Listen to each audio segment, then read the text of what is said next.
This video is sponsored by SPO Digital Marketing. So, more details, contact WhatsApp. Skip பண்ணாதீங்க. பெரிய தப்பு. தினம் ₹300 சம்பாதிக்க அரிய வாய்ப்பு. இன்ஸ்டாகிராம், ஃபேஸ்புக் பயன்படுத்த தெரிந்தால் போதும் content post and content publishing மூலமா தினம் ₹300 சம்பாதிக்கலாம். இந்த வேலை செய்ய 5 நிமிடம் போதும். Work training support, group communication support, all language customer live chat support, முக்கியமா சொந்தமா ஒரு பிசினஸ் ஸ்டார்ட் பண்ற அளவுக்கு உங்களால கற்றுக்கொள்ளவும் முடியும், சம்பாதிக்கவும் முடியும். இந்த வேலை வாய்ப்பு வழங்குவது 5 வருடத்திற்கு மேல ரன் ஆகிட்டு இருக்க நம்ம தமிழ்நாட்டு company school of business organisation private limited. மேலும் விவரங்களுக்கு டிஸ்கிரிப்ஷன்ல கொடுத்திருக்க நம்பருக்கு வாட்ஸ்அப் பண்ணுங்க. இந்த தொக்கை கொஞ்சமாக எடுத்து சூடான சாதத்தில் போட்டு நல்லா பிசைஞ்சு சாப்பிடும் போது ரொம்பவே அட்டகாசமாக இருக்கும். இந்த தொக்கு வாரத்துக்கு ஒரு வாட்டியாவது செஞ்சு சாப்பிட்டு பாருங்க. முடிக்கு ரொம்ப ரொம்ப நல்லது. அதே போல் உடம்புக்கும் ரொம்ப ஆரோக்கியமானது. இப்போ ஒரு பேன் வச்சுக்கலாமா? பேன் சூடானதும் 1 டேபிள் ஸ்பூன் மல்லி சேர்த்துக்கலாம். இது கூடவே 1 டீஸ்பூன் அளவுக்கு கடுகு சேர்த்துலாம். 1 டீஸ்பூன் அளவுக்கு வெந்தயம் சேர்த்துலாம். இதெல்லாம் சேர்த்து நல்லா ஒரு பொன்னிறமாக நல்லா வறுத்து எடுத்துக்குங்க. கடுகு வந்து நல்லா வெடிக்கணும். அதே போல் வெந்தயமும் நல்லா செவந்து வரணும். அப்போ தான் அதோட வாசனை ரொம்ப நல்லா இருக்கும். அடுப்பு தீ வந்து குறைச்சி வச்சுடுங்க. டக்குன்னு கருகிடும். கைவிடாமல் நல்லா கலந்துக்கிட்டே இருங்க. பாருங்க, இந்த அளவுக்கு வந்து செவந்து வரணும். கடுகு வந்து நல்லா வெடிக்குது பாருங்க.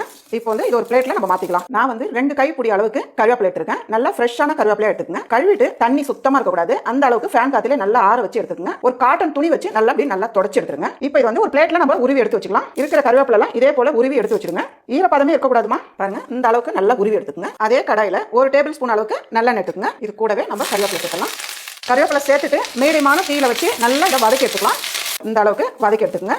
இதையும் ஒரு பிளேட்ல நம்ம சேர்த்தலாம். ஒரு சின்ன எலுமிச்சம்பழ சைஸ் எடுத்து புளி எடுத்து வச்சுக்கலாம். இதுல இருக்க குச்சிலாம் வந்து எடுத்துருங்க. கொஞ்சமா சுடுதண்ணி சீக்கிரமா ஊறிடும். இந்த அளவுக்கு சேர்த்தா போதும். கொஞ்ச நேரம் அது அப்படியே இருக்கட்டும். நீங்க தொக்கு எந்த கடாயில வைக்க போறீங்களோ அதே கடாயை எல்லாத்துக்கும் பயன்படுத்திக்கலாம். நம்ம ஊற வச்ச புளி இப்போ இதை சேர்த்து ஈரப்பதம் இல்லாத அளவுக்கு வதக்கி எடுத்துக்கலாம். புளி வந்து பச்சை வாசனை இல்லாம இருக்கிறதுக்காக இதை வந்து நல்லா வதக்கி எடுத்துக்கிறோம். இன்னும் கொஞ்சம் சுடுதண்ணி ஊற்றி இதை வதக்கி எடுத்துக்கலாம். பாருங்க, இந்த அளவுக்கு நல்லா ஒரு குழப்பா ஆயிடும். அவ்வளவுதான். இதையும் எடுத்து ஒரு பிளேட்ல வச்சிடலாம். இப்போ ஒரு மிக்ஸி ஜார் வச்சுக்கலாம். நம்ம வறுத்து வச்சிருக்க கடுகு, வெந்தயம், மல்லி நல்லா ஆறிச்சு ஜார்ல சேர்த்துக்கலாம். ஃபர்ஸ்ட் இதை பொடி பண்ணி எடுத்துக்கலாம். இந்த அளவுக்கு பொடி பண்ணி எடுத்துக்கங்க. இப்போ ஒரு மிக்ஸி ஜார் வச்சுக்கலாம். நம்ம வதக்கி வச்சிருக்க கருவேப்பிலை சேர்த்தலாம். எல்லாத்தையும் ஒண்ணா சேர்த்து அரைச்சோமா கடுகுலாம் வந்து மசியாது. அதனால தான் ஃபர்ஸ்ட் வந்து பொடி பண்ணிடணும். இது கூடவே நம்ம வதக்கி வச்ச புளி, வறுத்து பொடி பண்ணி வச்சிருக்க பொடி. ஃபர்ஸ்ட் இது வந்து ஒரு அரை அரைச்சு எடுத்து வந்துடலாம். தண்ணி சேர்க்க வேண்டாம். ஃபர்ஸ்ட் இந்த அளவுக்கு அரைச்சு எடுத்துங்க. இது கூடவே நம்ம 2 டேபிள் ஸ்பூன் அளவுக்கு மிளகாய் தூள் சேர்த்துக்கலாம். உங்களுக்கு வந்து காரம் எப்படி தேவைப்படுதோ நீங்க அதுக்கேற்ற மாதிரி நீங்க மிளகாய் தூள் சேர்த்துக்கலாம். இது கூடவே தேவையான அளவு உப்பு சேர்த்துக்கலாம். கொஞ்சமா வெல்லம் இல்லைன்னா நீங்க நாட்டு சக்கரை எடுத்துக்கலாம். ஒரு 2ல இருந்து 3 வாரம் வரலாம் வச்சிருந்து சாப்பிடுறவங்களா இருந்தா தண்ணி சேர்க்காம இதுல வந்து நல்லெண்ணெய் ஒரு 2 டேபிள் ஸ்பூன் அளவுக்கு நல்லா சேர்த்து அரைச்சு எடுத்துக்கங்க. இல்ல 2 நாள் 3 நாள்ல காலி பண்றவங்களா இருந்தா கொஞ்சமா தண்ணி விட்டு அரைச்சு எடுத்துக்கங்க. நல்லா அரைச்சு எடுத்துக்கலாம். ரொம்ப நைஸா இல்லாம ஓரளவுக்கு கொரகொரப்பா. பாருங்க, இந்த அளவுக்கு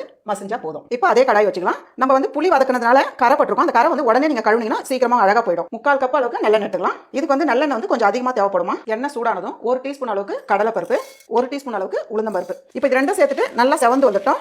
இது கூடவே 3 காஞ்ச மிளகாய் கட் பண்ணாம சேர்த்துக்குங்க. வாசனைக்காக தான். 1 டீஸ்பூன் அளவுக்கு கடுகு சேர்த்தலாம். கூடவே 1/4 டீஸ்பூன் அளவுக்கு பெருங்காயம் சேர்த்தலாம். கொஞ்சமா கருவேப்பிலை.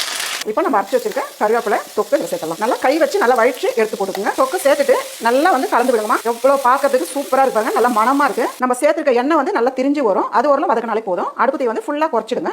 பாருங்க, எவ்வளோ வழவழப்பா இருக்கு பாருங்க. இதை கூட ரெடி பண்ணி நம்ம ஸ்டோர் பண்ணி வச்சுட்டோமா, இது வந்து ஒரு 2 வாரத்துக்கு கூட நம்ம அப்படியே வச்சுக்கலாம். அவ்வளோதாம்மா, நல்ல ஒரு டேஸ்டான கருவேப்பிலை தொக்கு ரெடி. இதை போல நீங்க வந்து ஒரு கண்ணாடி பாட்டில் நம்ம ஸ்டோர் பண்ணி வச்சுட்டோமா 2 வாரத்துல இருந்து 3 வாரம் வரலாம் ஒண்ணுமே ஆகாது. அப்படியே இருக்கும். நீங்க வந்து அதிகமாக செய்யறவங்களா இருந்தா கண்ணாடி பாட்டில் வந்து கொஞ்சம் பெருசா எடுத்துக்கங்க.